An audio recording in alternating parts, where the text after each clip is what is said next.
In the background, preening himself, sorry. If I can raise this up a bit, we might be able to see him better. Is Ogle. You can just see the sort of orangey ginger stripe down him.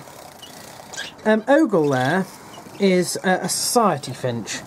So I'm trying to get a better view of him. There we are.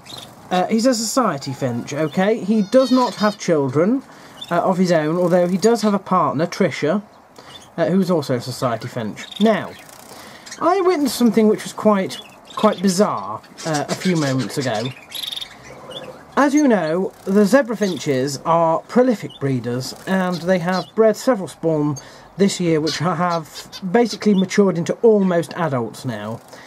And by that I mean they can fly, they can also eat by themselves. And if we have a look, we probably see one who looks like she's going to sleep. Where is she? Oops, no, not that. There we are. I can zoom in a little bit more. Whoops. Whoops, too much. New camera, you'll have to excuse me. And this little mite here, who I can't tell who it is at the moment because I can't see the rings on her feet, but she is fledged, and she's pretty much independent now. She can certainly eat herself, but there's another one. But the parents might be about to see it. We might be about to see this happen again, actually. The parents do tend to feed their children as they're learning to feed themselves, and the children would rather be fed than feed themselves because they're quite lazy, and so occasionally they will go up to their parents and make a very, very specific noise. It's a feeding noise that they make when they're chicks. A little bit like that, actually. You can see what there you are. Now she is asking for food there, that's what she's doing. She's asking Ogle, who appears to be regurgitating food into his beak. And I think what we're going to see, no, we're not going to see it this time, but the long and short of it is, Ogle is feeding them. Why he's feeding them, why he's responding to them like that, I don't know.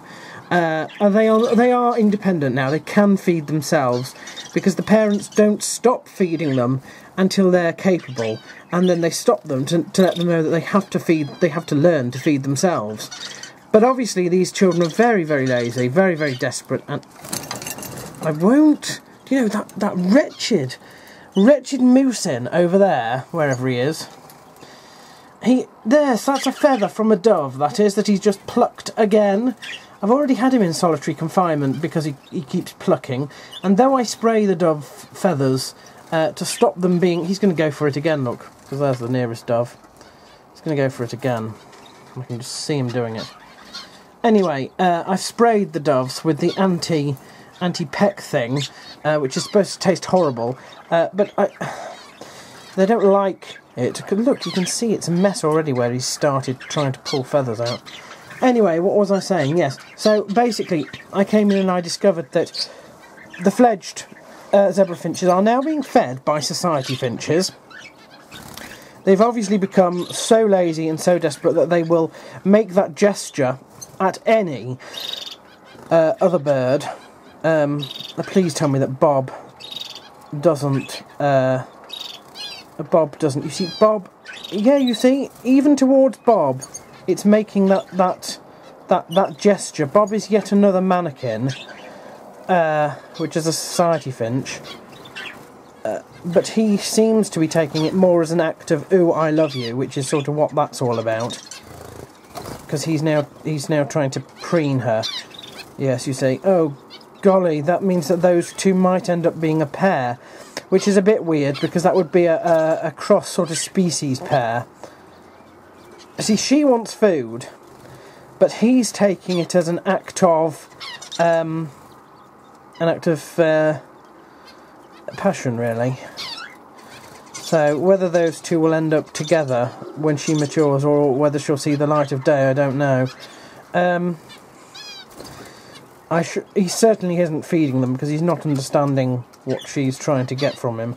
But there we are. they obviously empathise with him because he is the only mannequin, the only society of that colour, and so he's very sort of much alone as well, really. And as they're sort of finding their way,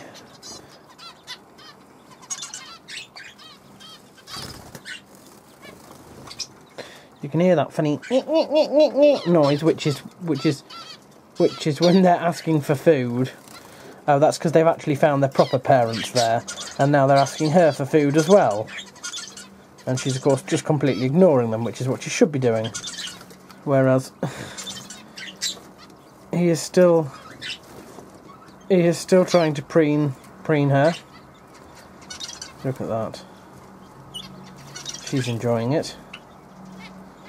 Yes.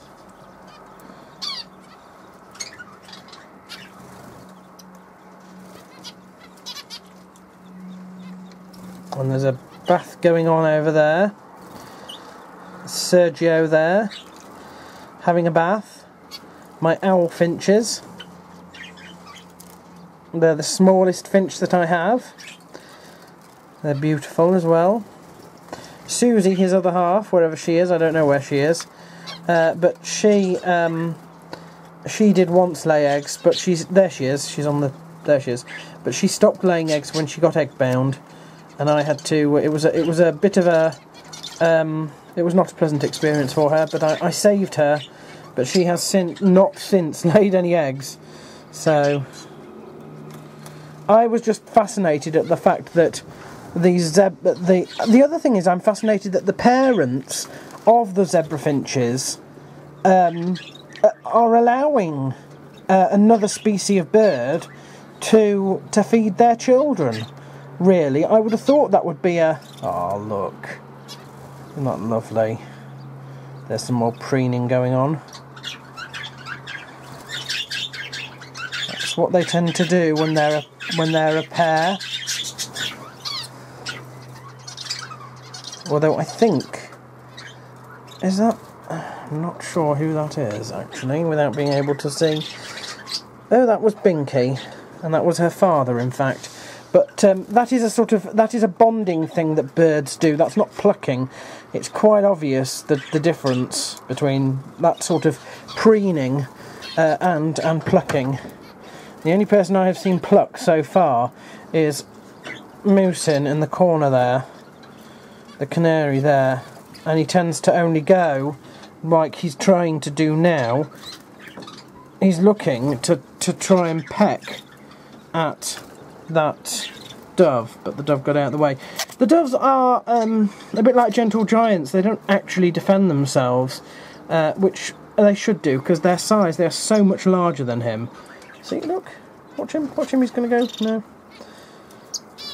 he's going to be in serious trouble if he does it. If I actually catch him pulling their feathers out again, there will be great problems. See, look, we're going to try it again. Oh, let's just get underneath and get some really nice juicy feathers. Stop doing that. So something that I have to keep my eye on, basically. And I don't know if I'll have to segregate him or the doves again, but it will have to be done if they don't start defending themselves better, because he's very persistent. Thankfully, he's not doing it to anybody else. I think that's because most of the others are so small, they can get out of the way quickly enough to sort of stop it from happening. But that is not the sort of behaviour that I tolerate in this aviary at all. And there's all the budgies in there, looking excited.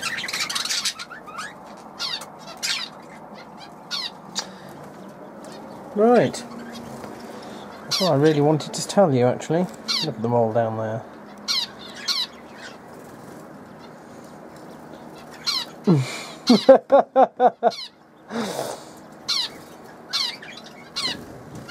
Oh, my little babies.